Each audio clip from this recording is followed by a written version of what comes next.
Assalamualaikum warahmatullahi wabarakatuh. Buya mau nanya, ini kan tentang kebiasaan buruk yang diubah untuk menjadi kebiasaan baik. Saya tuh punya kebiasaan buruk, suka overthinking terhadap sesuatu yang belum terjadi. Jadi misalnya saya tiba-tiba diberhentiin kerja, saya tuh udah overthinking duluan. Nanti saya dapat kerjaan nggak ya? Nanti saya dapat ini nggak ya?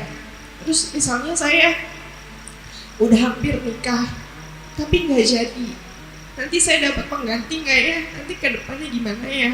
Jadi kebiasaan buruk saya tuh overthinking sebelum terjadi. Mohon arahannya, Buya, bagaimana caranya untuk mengubah kebiasaan itu menjadi kebiasaan yang lebih baik. Terima kasih. Wassalamualaikum warahmatullahi wabarakatuh. Waalaikumsalam warahmatullahi wabarakatuh. Ada sisi yang tidak terlihat dalam diri Anda.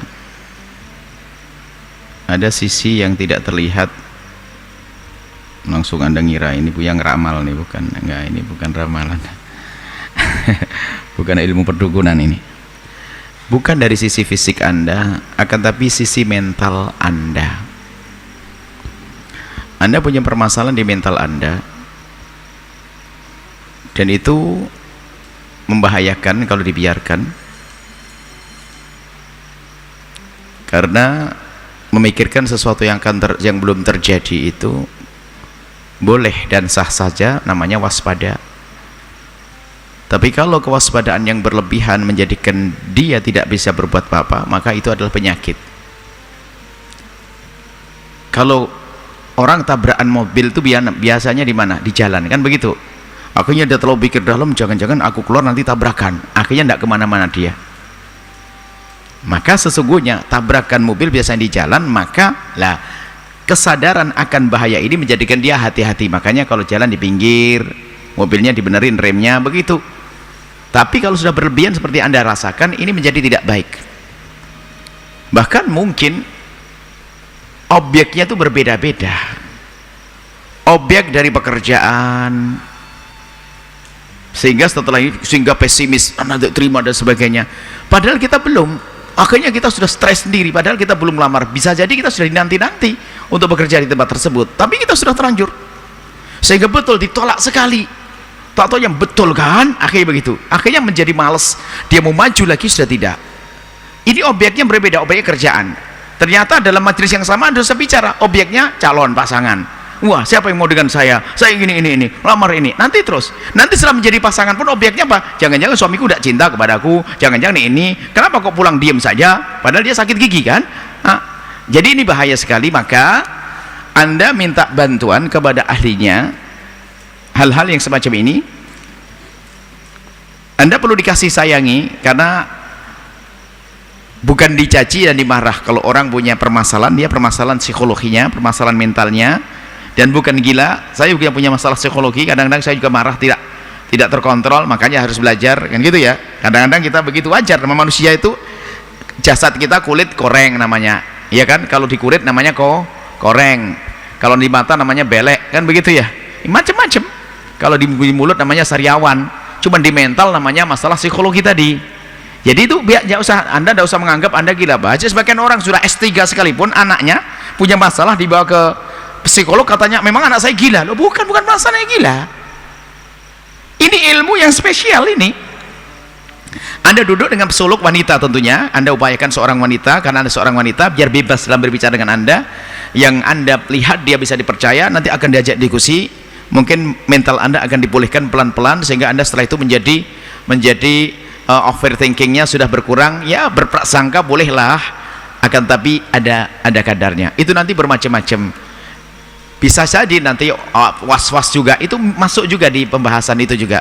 Sehingga kalau ini takut saja, jangan-jangan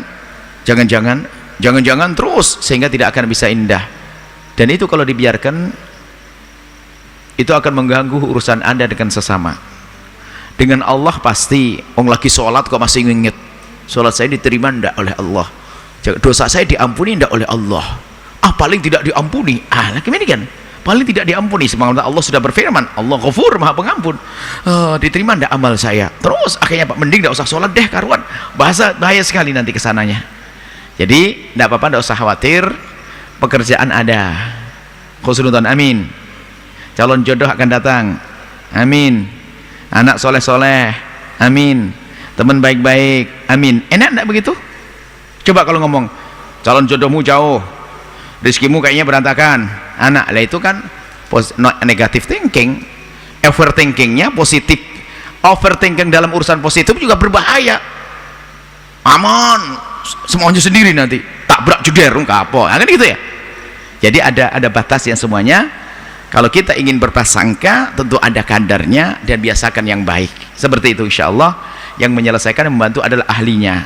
Ya, dokter gigi nggak bisa menyelesaikan, dokter kulit juga tidak bisa menyelesaikan, ustadz pun hanya bisa memberikan pengarahan, kecuali ustadznya yang punya ilmu di dalam bidang tersebut, sebab ada bagiannya masing-masing. Paling tidak kami kasih gambaran yang semacam ini. Ketahuilah Anda sering duduk dengan orang yang ngerti di biro psikologi untuk diajak diskusi dan sebagainya. Mungkin Anda punya pengalaman lama yang menjadikan Anda semacam itu, pengalaman baik tapi salah mengambilnya, bisa saja pengamalan baik salah cara memahaminya, atau mungkin teguran orang tua atau sebagainya salah memahaminya, menjadi terluka mentalnya. Dan kami sengaja sampaikan urusan masalah psikologi ini hari ini sangat penting, karena tingkat depresi, was-was dan sebagainya sangat tinggi di hari ini, sehingga banyak tiba-tiba di rumah tangga berantem dan sebagainya. Permasalahannya adalah bukan karena ada kebencian di dalam hatinya, akan tapi mereka tidak menyadari ada permasalahan di mentalnya, sehingga ada orang tiba-tiba mencaci, marah, ngomong sendiri dan seterusnya. Itu karena membiarkan permasalahan ini. Insya Allah Anda sehat ya, sehat setelah ini. Anda bukan sakit gila, bukan. Anda kami yakinkan Anda perlu duduk dengan orang yang mengerti tentang ilmu itu, sampai nanti Anda akan dibuka opsi-opsi yang bisa Anda masuki, cara berpikir yang nyaman, yang indah. Setelah itu Anda menjadi orang yang cara berpikirnya menjadi normal, sehingga bisa khusnudzon, bisa senang sebelum senang. Orang punya khusnudzon itu indah sekali. Itu pedagang itu kalau nggak punya prasangka baik itu nyesek dia, aduh nanti bangkrut saya. Tapi khayalannya apa? Ya Allah, modal 100 juta untung 50 juta, langsung belanja dia. Lah kalau Anda dagang nggak bisa-bisa nanti, waduh saya dagang bangkrut, nanti nggak ada yang beli nggak bayar, pakai ngutang nggak ini, stres ya. Sudah nggak punya suami, akhirnya nggak punya ini, akhirnya jelek. Sehari ini harus Anda sadar bahwasanya ini perlu. Bukan Anda saja sebetulnya. Anda kenapa kok Anda marah-marah sama suami nggak jelas? Anda kenapa kok tiba-tiba sama istri kok tidak stabil? Anda itu apa? Anda itu? Kami menasehati sisi syariat iya, tapi sisi lain ini yang nggak bisa disentuh oleh ustadz. Wong suaminya, istrinya. Sehingga ada kan orang pada zaman Nabi, siang hari ditempelengi, malam hari digauli istrinya. Itu orang gila, ya betul, psikolog. Masalah psikologi itu, kalau Nabi menggambarkan seperti orang gila, ya gila itu kan masalah mental yang dibiarkan. Nabi, ada orang siang hari ditempelengi istrinya, malam digauli, besok punya anak. Kurang lebihnya begitu, kebodohan. Jadi tolong jangan mengentengkan masalah ini, tapi bisa disembuhkan, tidak usah khawatir. Anda akan sembuh dan sembuh insyaallah, sehat-sehat. Allah alam bisawab. Setelah Anda menyaksikan video ini, jangan lupa berselawat kepada baginda Nabi Muhammad sallallahu alaihi wa alihi wa sahbihi wasallam.